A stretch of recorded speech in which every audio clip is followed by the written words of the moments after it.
Om Swastiastu.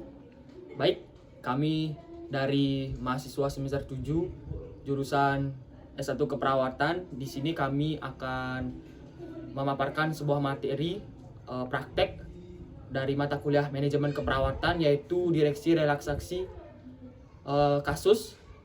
Sebelum kami menampilkan video, izinkan saya memperkenalkan diri saya terlebih dahulu.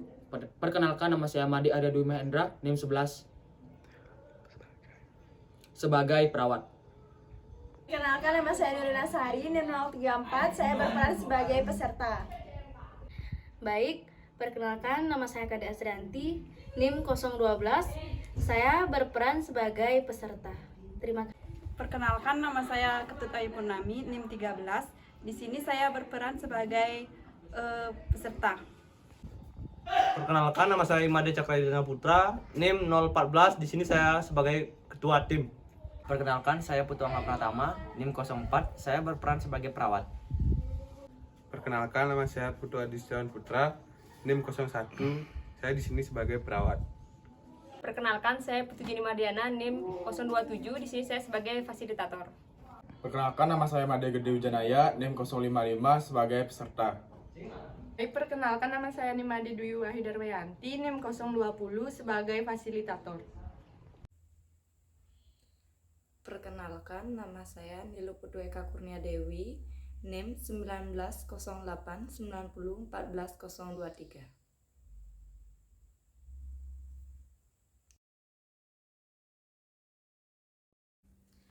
Pengertian DRK atau diskusi refleksi kasus adalah suatu metode pembelajaran dalam merefleksikan pengalaman perawat dan bidan yang aktual dan menarik dalam memberikan dan mengelola asuhan keperawatan dan kebidanan di lapangan melalui suatu diskusi kelompok yang mengacu pada pemahaman standar yang ditetapkan. Tujuan DRK berdasarkan modul pelatihan manajemen kinerja klinik tahun 2006, tujuan dari DRK adalah sebagai berikut. Yang pertama, mengembangkan profesionalisme perawat dan bidan. Yang kedua, meningkatkan aktualisasi diri. Yang ketiga, membangkitkan motivasi belajar. Yang keempat, wahana untuk menyelesaikan masalah dengan mengacu pada standar keperawatan atau kebidanan yang telah ditetapkan. Yang kelima, belajar untuk menghargai kolega, untuk lebih sabar, lebih banyak mendengarkan, tidak menyalahkan, tidak memojokkan, dan meningkatkan kerjasama. Langkah-langkah kegiatan diskusi refleksi kasus berdasarkan modul pelatihan manajemen kinerja klinik tahun 2006. Yang pertama, memilih atau menetapkan kasus yang akan didiskusikan. Topik-topik bahasan yang ditetapkan untuk diskusi dalam DRK antara lain pengalaman pribadi perawat atau bidan yang aktual dan menarik dalam menangani kasus atau pasien di lapangan, baik di rumah sakit ataupun di puskesmas. Menyusun jadwal kegiatan. Jadwal kegiatan DRK adalah daftar kegiatan yang harus dilaksanakan dalam kurun waktu yang ditetapkan dan disepakati. Kegiatan DRK disepakati dalam kelompok kerja, baik di puskesmas maupun di rumah sakit setiap ruangan. Kegiatan DRK dilakukan minimal 1 kali dalam 1 bulan dan sebaiknya disusun untuk kegiatan 1 tahun. Waktu pelaksanaan diperlukan untuk melaksanakan kegiatan tersebut selama 60 menit dengan perincian sebagai berikut. Yang pertama, pembukaan 5 menit, penyajian 15 menit, tanya jawab 30 menit, penutup atau rangkuman 10 menit. Peran masing-masing personal DRK. Yang pertama, peran penyaji. Menyiapkan kasus klinis keperawatan atau kebidanan yang pernah dialami atau pernah terlibat di dalamnya, yang merupakan kasus menarik, baik kasus lalu maupun kasus-kasus saat serta kasus manajemen dan pengalaman keberhasilan dalam pelayanan juga bisa. Peran peserta. Yang dimaksud dengan peran peserta di sini yaitu mengikuti kegiatan sampai selesai, diakhiri dengan mengisi daftar hadir, memberikan perhatian penuh selama kegiatan, mempunyai hak untuk mengajukan pertanyaan atau pertanyaan minimal 1 pertanyaan dengan alokasi waktu keseluruhan 20-30 menit. Peran fasilitator atau moderator. Yang dimaksud dengan peran fasilitator atau moderator yaitu mempersiapkan ruangan diskusi dengan mengatur posisi tempat duduk dalam bentuk lingkaran untuk membuka pertemuan, mengucapkan selamat datang, menyampaikan tujuan pertemuan, dan membuat komitmen bersama dengan keseluruhan anggota tentang lamanya waktu diskusi atau kontrak waktu. Dalam menyampaikan tata tertib diskusi, mempersilahkan penyaji untuk menyampaikan kasusnya selama 10-20 menit, memberikan kesempatan ke peserta untuk mengajukan pertanyaan secara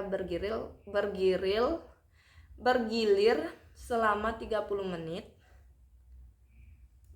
mengatur lalu lintas pertanyaan-pertanyaan yang diajukan oleh peserta, dan klarifikasi bila ada yang tidak jelas, merangkum hasil diskusi. Laporan di sini yang dimaksud yaitu setelah melakukan kegiatan, langkah berikutnya adalah menyusun laporan DRK agar kegiatan DRK dapat diketahui dan dibaca oleh pimpinan, anggota kelompok maupun teman sejawat lainnya. Bentuk laporan dikemas dengan menggunakan suatu format yang antara lain berisikan nama peserta yang hadir, tanggal, tempat, dan waktu pelaksanaan, isu-isu atau masalah yang muncul selama diskusi, rencana tindak lanjut berdasarkan masalah lampiran laporan, menyertakan daftar hadir yang ditandatangani oleh seluruh peserta.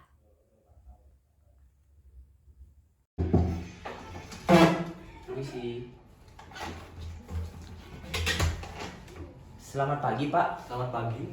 Permisi, Pak. Saya ingin mengkonfirmasi bahwa pasien kamar 10 atas nama Nyonya S. Pasien sudah dirawat selama 5 hari dan demam masih naik turun. Pasien juga masih tampak lemas dan juga hasil lab uji widal menunjukkan hasil yang positif. Pasien belum menunjukkan adanya perkembangan yang signifikan. Jadi saya bermaksud untuk melakukan DRK terhadap Nyonya S. Apakah Bapak setuju? Ya, saya setuju. Bagaimana persiapan dan kapan akan dilaksanakannya? Saya sudah menyiapkan tim yang akan dilakukan DRK dengan jadwal yang sudah ditentukan. Besok tanggal 4 November 2022, saya dan tim akan melakukan DRK terhadap Nyonya S. Baiklah, silakan dilaksanakan. Saya tunggu informasi selanjutnya. Baik, Pak, kalau gitu saya permisi dulu nih. Iya. Baik, selamat siang teman-teman. Selamat siang. Selamat datang di diskusi refleksi kasus yang sudah rutin kita adakan setiap bulannya. Hari ini kita melakukan refleksi kasus yang telah kita sepakati sebelumnya, itu tentang poin. Sebelumnya kita sepakati dulu waktu diskusi kita hari ini. Bagaimana kalau diskusi kita laksanakan sekitar 60 menit. Setuju. Baiklah, seperti biasa diharapkan semua peserta dapat mengikuti diskusi dengan baik dan mengikuti perjalanan diskusi dengan aktif. Untuk acara hari ini, materi akan disajikan oleh perawat Angga selama 15 menit. Dilanjutkan diskusi selama 30 menit. Kepada penyaji dipersilakan untuk menyampaikan materinya. Oke, terima kasih. Semuanya selamat siang. Selamat siang. Pada diskusi kali ini kita akan membahas tentang tipoid dari Nyonya S. Nyonya S sudah dirawat selama 5 hari dengan demam yang masih naik, mual muntah, dan tampak lemas.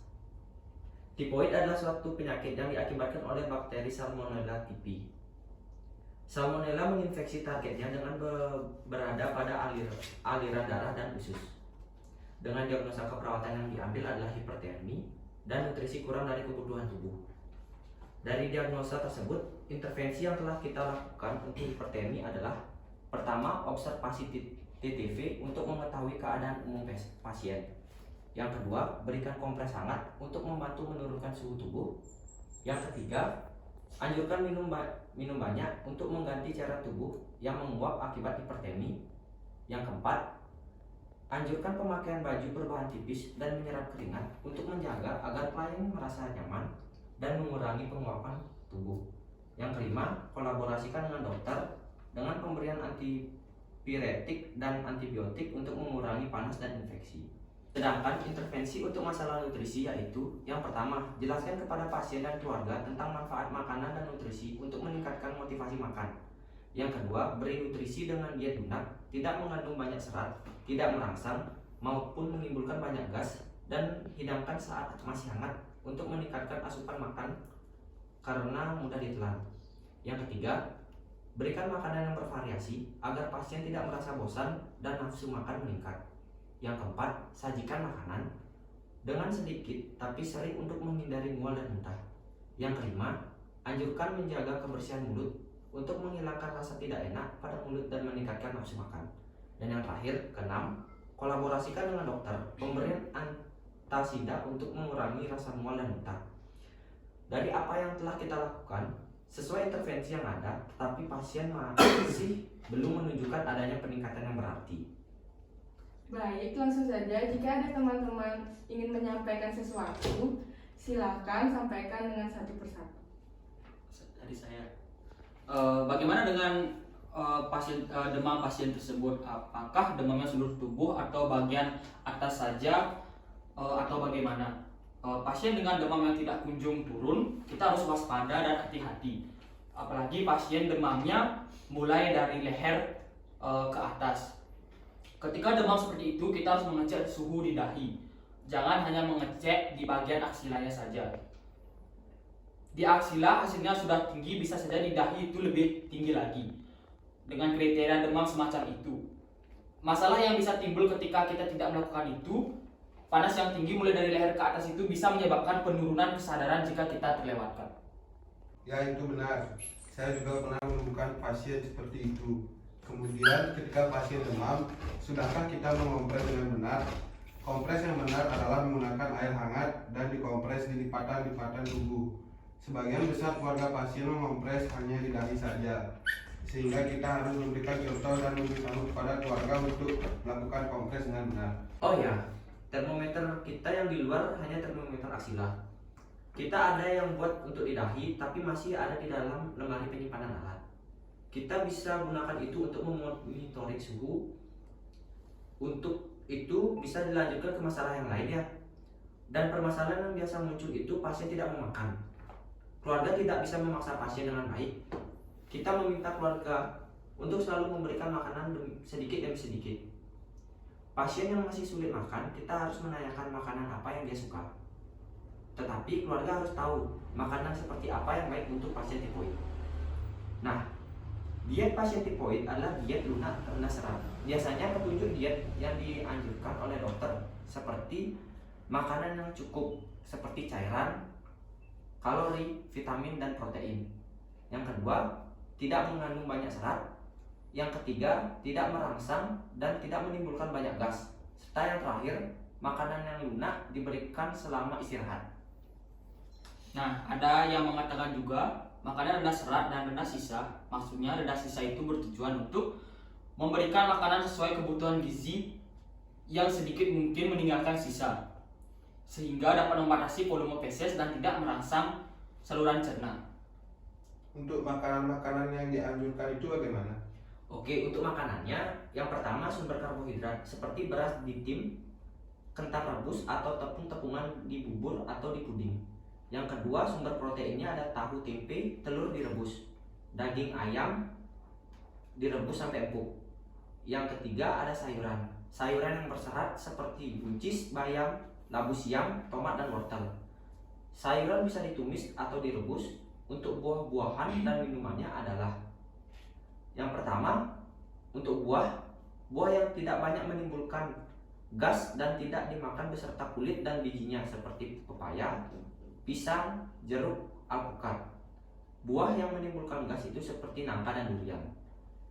Yang terakhir ada minumannya itu seperti teh, encer boleh, tapi lebih baik air putih. Oh ya, kalau masakannya itu tidak boleh pedas-pedas ya? Iya, benar. Ingin disampaikan lagi atau sudah cukup? Waktunya tersisa lagi 5 menit. Cukup. Baik, diskusi hari ini telah berakhir. Dapat saya simpulkan bahwa pasien dengan tipoid harus dilakukan pemantauan suhu dengan benar. Diet makanannya adalah diet lunak dan rendah serat. Baik, karena diskusi telah selesai, kita beri tepuk tangan untuk kita semua. Jangan lupa mengisi daftar hadir di lembar yang sudah disediakan. Saya akhiri diskusi kali ini. Selamat siang. Selamat siang.